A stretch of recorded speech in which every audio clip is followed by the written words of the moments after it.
तहरीक इंसाफ के कारकुनों ने MPA फजल इलाही की क़यादत में पेशावर के ग्रिड स्टेशंस पर धावा बोल दिया। कारकुनों ने बिजली बहाल करके ग्रिड स्टेशंस का कंट्रोल भी खुद ही संभाल लिया। पेशावर में दर्जा हरारत 42 डिग्री से तजावुज कर गया तो शहरियों का पारा भी चढ़ गया। तहरीक इंसाफ के MPA फजल इलाही ने कारकुनों के हमरा हजारा ख्वानी ग्रिड स्टेशन पर धावा बोल दिया और 70 से जायद मोहल्लों की बिजली बहाल कर दी। 2 घंटे बिजली बहाल होने के बाद खुद ही फेडर बंद करके ताजाबाद ग्रिड स्टेशन का कंट्रोल संभाल लिया और आसपास के इलाकों की बिजली बहाल कर दी। तहरीक इंसाफ के रुकन असेंबली ने दावा किया कि उनके हलके में न सिर्फ बिजली की लाइनें बिछाई गई हैं बल्कि मीटर और वाजिबात भी अदा कर दिए गए हैं। पेस्को हुकाम से मुआहदा हुआ था कि सिर्फ 8 घंटे बिजली लोड शेडिंग की जाएगी। दूसरी जानिब पुलिस भी मुज़ाकरात के नाम पर MPA फजल इलाही से खुशगपियों में मसरूफ रही। ताहम ग्रिड स्टेशन हुकाम के मुताबिक मज़कूरा MPA के खिलाफ कानूनी कार्रवाई की जा सकती है, जिसके लिए हेडक्वार्टर रिपोर्ट कर दी गई है। इस सिलसिले में ज़राए इब्लाग के नुमाइंदों से गुफ्तगू करते हुए पेस्को मुलाजिम बाहरमजान ने कहा,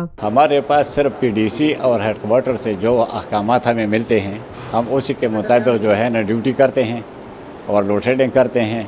हमारे पास अपनी तरफ से जो है ना कुछ पावर भी नहीं है।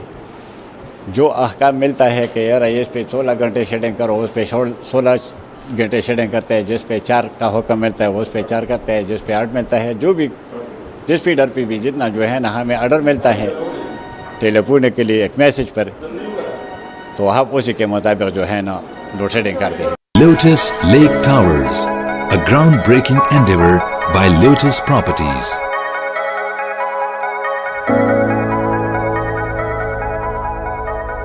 मुल्की, बैनुल-अक़वामी, समाजी, सियासी, तिजारती, सकाफती, तफरीही, मालूमाती और खेलों से जुड़ी हर छोटी बड़ी खबर का मरकज़ TNN TV।